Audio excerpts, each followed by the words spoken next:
What's up, guys? This has been on my mind the last couple weeks. I've had my own personal experiences with this, and then I've had a lot of conversations with clients. I just talked about this with Hayden in our weekly meeting this morning. And so I just wanted to share this with you guys, a few thoughts about the scale.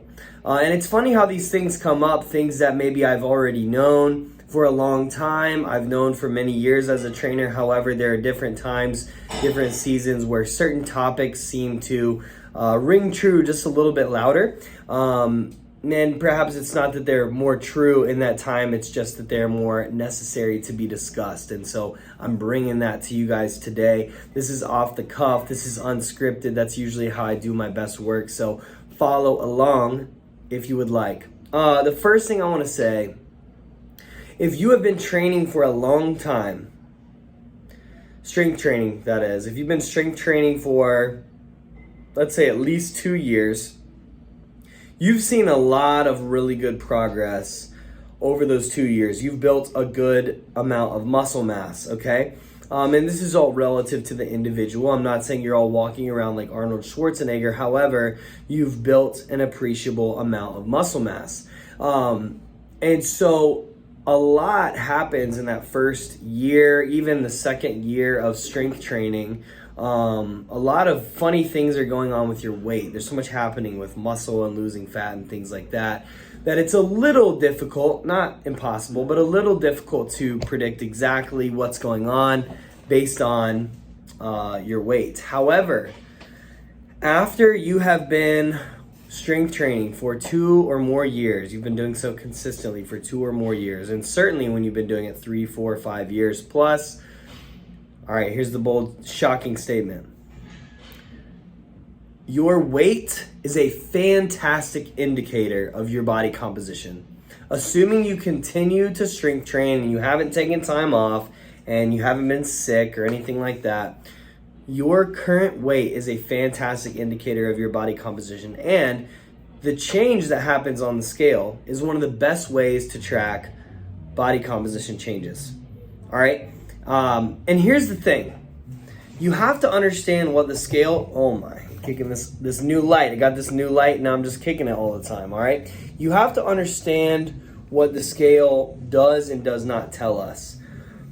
The scale is your weight, and your weight is influenced by a lot of things, which we'll get into in another video. However, what you need to know it is very, very normal. It's extremely normal to have fluctuations of plus or minus 1 to 2 percentage points off your current weight.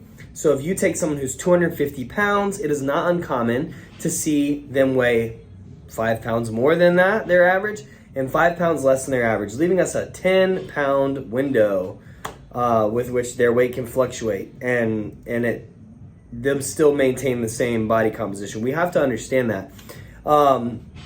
You can even have a 3% fluctuation in your weight. I mean, there's some serious fluctuations that happen, and any of you who have spent any amount of time on the scale already know this. Okay, however, the problem is people make long-term eating, training, health, and fitness decisions, long-term decisions off of short-term information. You cannot look at what happens on the scale day to day. Now, I'm not opposed to you weighing daily. In fact, that's what I do. But I understand all that goes into it, okay?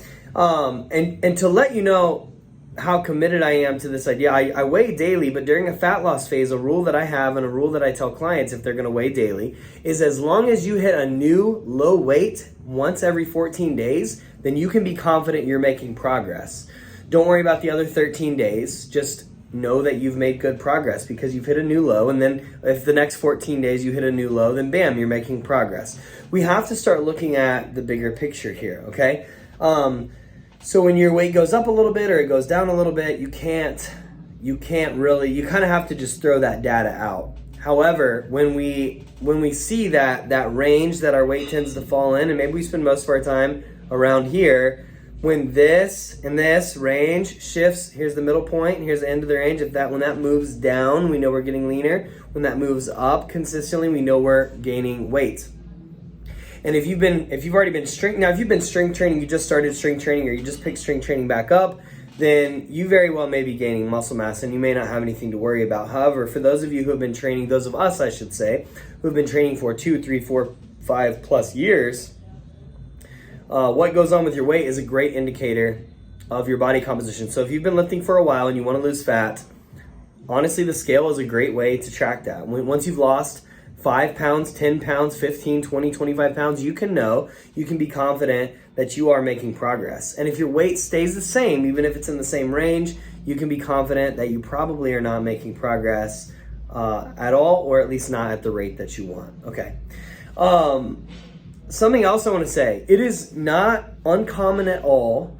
If you are brand new to strength training, you've never done it before, you have no history of working out, it is not uncommon, I wrote a whole article about this, for you to actually gain a little bit of weight in your first month of strength training and still lose fat. Okay, there's a lot of reasons for this, but it's something that you need to know.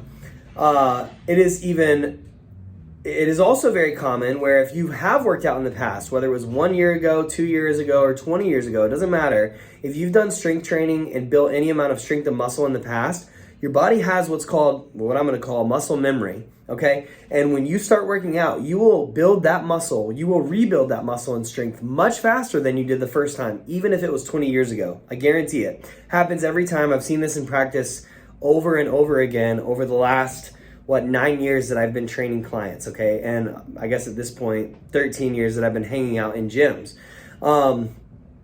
So I'll give you a personal example. Back in October, I had almost not trained at all over the last 3 years. I'd done a little bit of training here and there, but it was very, very sporadic. I could not tolerate training very well due to the health issues I was having from mold. We can touch on that in another story. However, I had not been training consistently for about 3 years. I'd hardly been training at all. And so I was finally, last October, I started training again. And after about 7 months, I had put on 20 pounds, and yet I was a little bit, not a whole lot, but I was a little bit leaner than I was at 20 pounds lighter.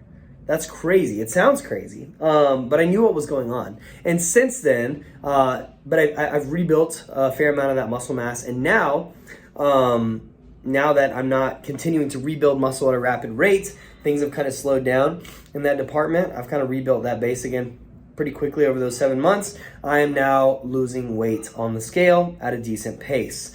However, I was still getting leaner as I was gaining 20 pounds, all right? That's crazy. So that's just to give you an example of like this stuff, the scale is a very, very valuable tool. I think it's a valuable tool as I was gaining those 20 pounds in conjunction with how are my clothes fitting, how do I look in pictures, my measurements, things like that.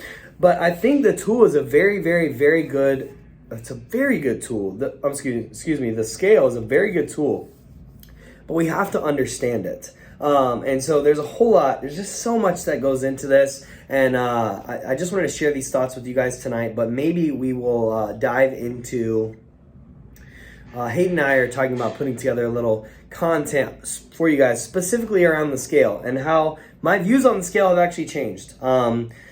I used to think that, you should just stay off the scale. Now look, if you've had a history of eating disorders, if it really does just stress you out to the max or anything, if there's any kind of like serious issue that we have going on with the scale, I'm not trying to get you to step on the scale, okay? If it doesn't make sense for you to be on the scale, don't get on the scale. Nobody's making you do it, okay?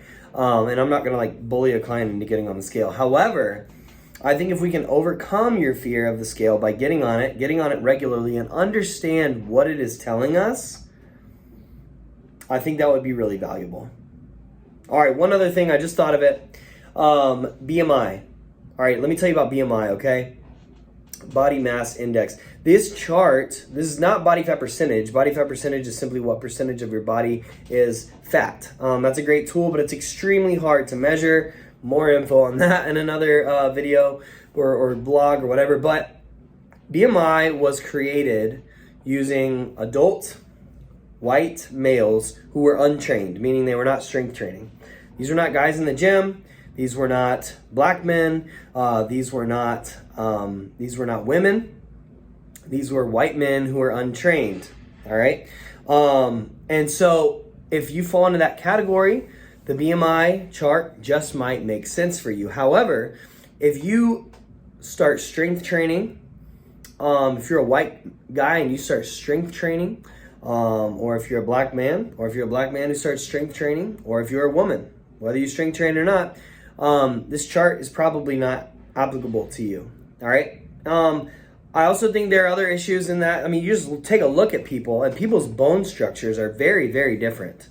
Very different. I mean, you look at some of these guys in the NFL, these professional, the linemen, right? Big guys, huge guys. Their joints are just monstrous. They're like the size of my head.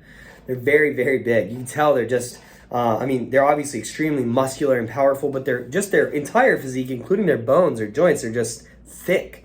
And then you've got people on the other end of the spectrum who are extremely petite, have a very small frame, and they may show up as underweight on the chart. I'm not a doctor, and this is not medical advice. However, I do think you take somebody who's normal on the BMI chart, and you have them start strength training, and over the course of 5 years, they build 20, 30, 40 pounds of muscle mass. Well, now they're overweight or obese on the chart, and yet they're leaner, stronger, and probably healthier than they were before. So anyway, I just wanted to share that. So I do think you probably want to throw out any idea of what you should weigh.